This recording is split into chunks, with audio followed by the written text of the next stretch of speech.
Hi, Treetown friends. If we were at Treetown this Friday, we would have a pajama day. And for pajama day, I think we would wear our pajamas, our slippers, bring a special lovey, and have a special snack. And read this special book called Pajama Day by Lynn Plord, and it's illustrated by Thor Wickstrom. It was pajama day at school, and everyone in Mrs. Shepherd's class arrived wearing their favorite fuzzy wuzzy PJs. Everyone except Drew A. Blank. His name is Drew. Drew had forgotten what day it was. In fact, Drew might have forgotten his own name if it hadn't been written on his hand as a reminder. Mrs. Shepherd greeted everyone. Welcome, class. Slide off your shoes and slip on your slippers to join us at our morning meeting circle. Oh, fudge, I forgot my slippers, said Drew. I knew there was a reason I tied a string around my finger. Don't worry, Drew, said Mrs. Shepherd. You can join us anyway. Well, Drew didn't want to be the odd man out, so he rummaged in the lost and found. After digging and diving and pulling and tugging, can you guess whose slippers he found? Drew joined the circle wearing slippers. Later that morning, Mrs. Shepherd said, "Snack time, everyone. Get out the breakfast snacks you brought for PJ Day." Oh, double fudge! I forgot mine, said Drew. I knew there was a reason I stuck a sticky note on my stomach. Don't worry, Drew, said Mrs. Shepherd. I'm sure someone will share with you. Drew didn't want to be the odd man out, so he asked if he could go see the cook in the cafeteria. Drew and the cook found some flour, some sugar, some eggs, milk. After stirring and whisking and frying and flipping, what's he making? Pancakes. Drew went back to his class with an extra special breakfast snack for everyone. Next, Mrs. Shepherd announced, "Hurry, class, time to line up for pajama parade." Oh, triple fudge! I forgot to wear my pajamas, said Drew. I knew there was a reason I wrote PJs on the top of my homework assignment. Don't worry, Drew, said Mrs. Shepherd. Just go to the craft corner and find something to decorate your shirt. You can join the parade when you're ready. And take a look at all these fun crafts that he's got. Drew didn't want to be the odd man out, so in the craft corner, he found some cloth, yarn, glue, and glitter. After clipping and snipping, drizzling and sprinkling, Drew joined the parade just in time. Hip hip hooray for pajama day. Pajamas rule. And look at Drew. Look at his slippers. He's wearing mittens and gloves. Pretty creative, I think. Right after lunch, Mrs. Shepherd said, "Time to perform our teddy bear play. Everyone get out your favorite teddy bears and get in your places."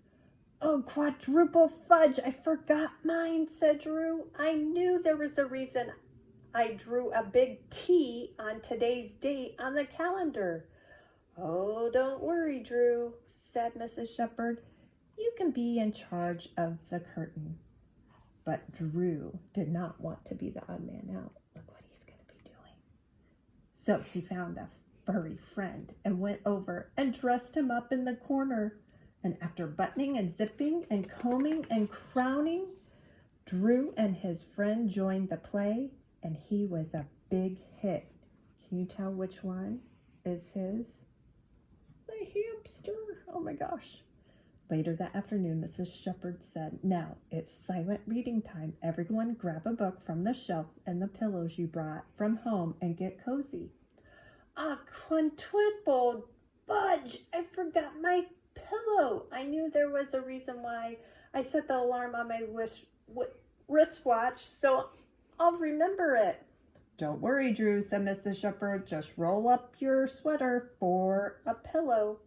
But Drew didn't want to be the odd man out, so he went over to the odds and ends drawer, and after huffing and puffing, twisting and tying, Drew joined the rest of the class with a pillow.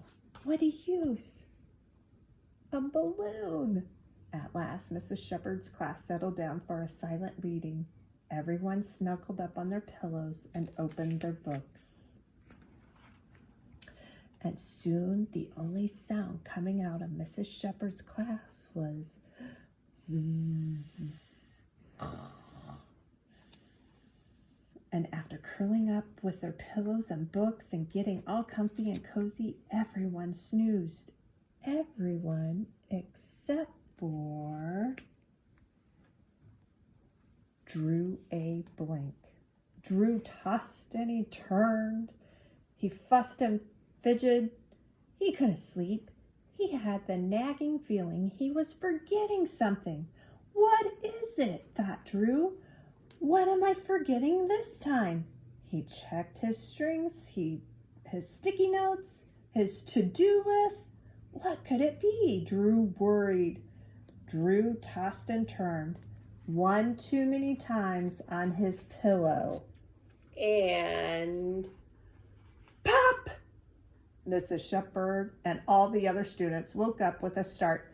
Yikes! What was that? Oh, that hurt my ears. Hey, who woke me up? Oh, where am I? Sorry, everyone. My pillow popped, said Drew. I was trying so hard to remember something. Well, Mrs. Shepherd looked at her watch and, why, thank you, Drew, for waking us up. It's time to go home. Hurry or you'll miss the bus, everyone. Mrs. Shepherd's students grabbed their teddies, books, and pillows and raced out to the bus. But as Drew started to scrunch his toes into his socks, he noticed a note written on the bottom of his foot. It says, "Don't take the bus. Mom will pick you up after school today." There it is. Drew wiggled his toes at Mrs. Shepherd. See, that's what I was trying so hard to remember. Well, now you know, Drew, said Mrs. Shepherd. But why's your mom picking you up today? But before Drew could draw a blank, his mother arrived. Oh, thank you, Mrs. Shepherd, for making Drew wait for me. There's not a minute to waste. Let's get going, Drew. And there he is in all his pajamas. First, you have piano lessons, then you have a dentist appointment, then you have soccer practice, then scout meeting. Then, later that night, Drew plopped onto his bed, all pooped out from a pajama day. As a matter of fact, he was so pooped out that he forgot to put on his own pajamas. The end. Have fun on Pajama Day.